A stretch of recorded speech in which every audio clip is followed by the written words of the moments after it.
What up, y'all?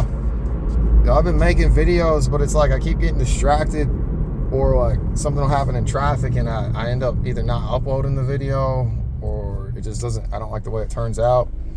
So sorry if I guess to me it feels like I've been missing a lot because I'm always rushing through ideas.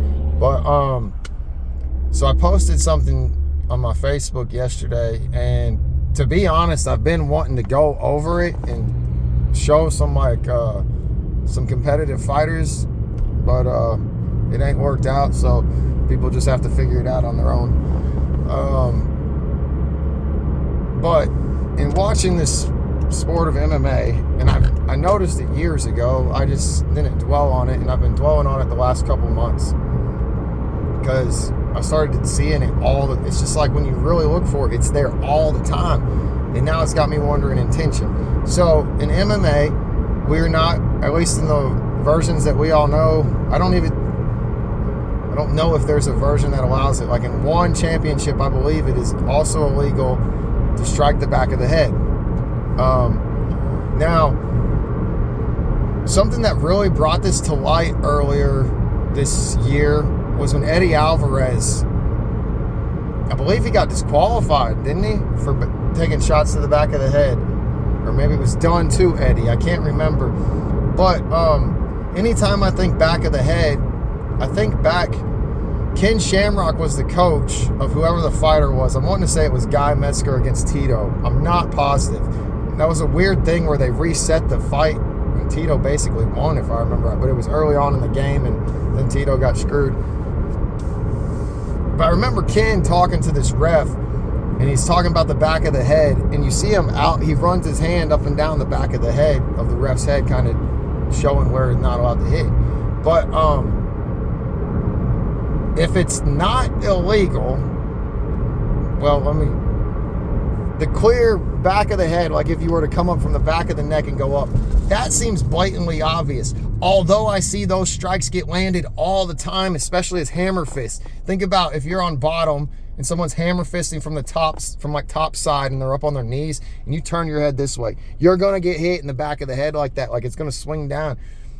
But like, let's talk about like Eddie Alvarez's situation, whether it was him or him doing it or him on the receiving end.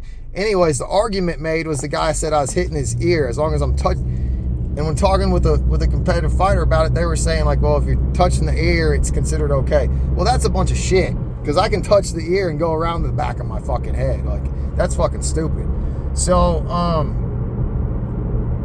right, so to kind of gather everything, in the flurry of punches, for example, if we were to watch a real easy one to see, where I'm talking like clean back of the head, is like Ciryl Gane and Tuivasa. More recently, we just had Jalen Turner and Bobby Green. Man, go look at those shots where Bobby's face down trying to like get up, whatever he's trying to do, just cover himself. He is eating shots behind the fucking ear over and over. And it's such a flurry.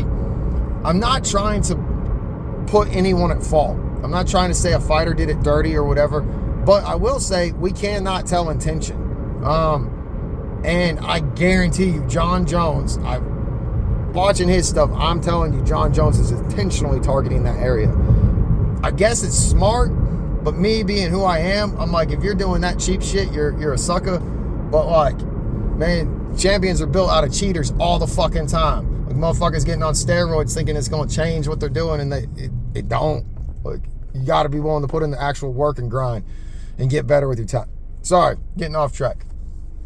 All right, so a challenge with this, one of the obstacles of why I feel like it happens so much, it is impossible. It is absolutely impossible for a referee to actively watch the fighter receiving the strikes and making sure he is intelligently defending himself and watch where the flurry of strikes is landing. It's literally impossible.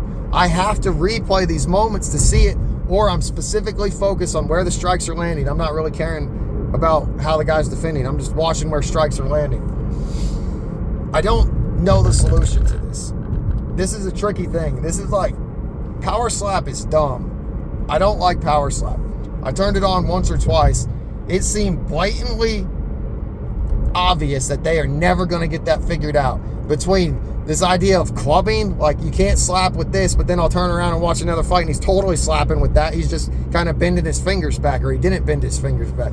And it's like, and man, they just keep going after these illegal hits. But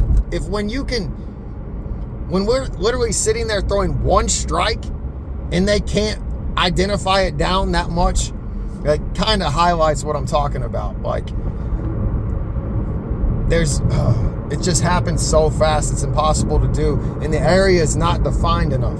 We do not have definition enough on where it is, and the rules aren't either. Like, you gonna reset someone off the back of the head? Like, what? And another thing why I'm putting so much emphasis on this is how easy it is to go unconscious or get rocked from a back of the head. It can happen on accident. Like, just a couple months ago, some basketball players in the NBA, they were like shoving each other, and some dude came running in from the back, and I don't know if he was intentionally throwing an elbow or if his hand was just up and he kind of hit the dude in the back of the head like as a shove because the guy turned or something. But the dude went unconscious. Like, and I've felt this before. Like, I've been on the bottom and just training. Like, we're not even trying to go hard. And I roll to my stomach for whatever reason. I want to practice something there. And they start trying to throw shots. Possibly I'm rolling to my stomach to keep from the shots being on my face. Like, I'm using the rule to my advantage. Well, I've had people not stop punching. It's like they don't think about the rules or whatever, and they throw. And immediately, I mean, the first punch that hit me in the back, I was like, whoa, tap. Like, everything changed. I don't know. That's just a rule that I'm thinking about, or that's just something I've been observing in the fight game a lot. So, like, one, if you're a fighter, you got to be aware of that. You got to be aware of that you might be getting targeted in the back of the head, and you have to vocalize it before it's a problem. The moment you feel a strike that's behind there, if you don't go down or something, you need to be telling that ref. You need to talk about the problem before it's a problem. If you go out to a back of the head shot and you try to argue after you're going to lose. But if you'd been arguing the entire fight and he keeps doing it and it's the fourth one, that it's all going to be handled different. So I guess that's my advice to people on it. If you're some asshole out there that thinks you're going to target it, you're still going to suck ass. You're still a sucker. You're still going to suck. That's just fate of the world, and I fully believe in that. You try to do cheaty things fucking happen to you. Oh, that felt good to say.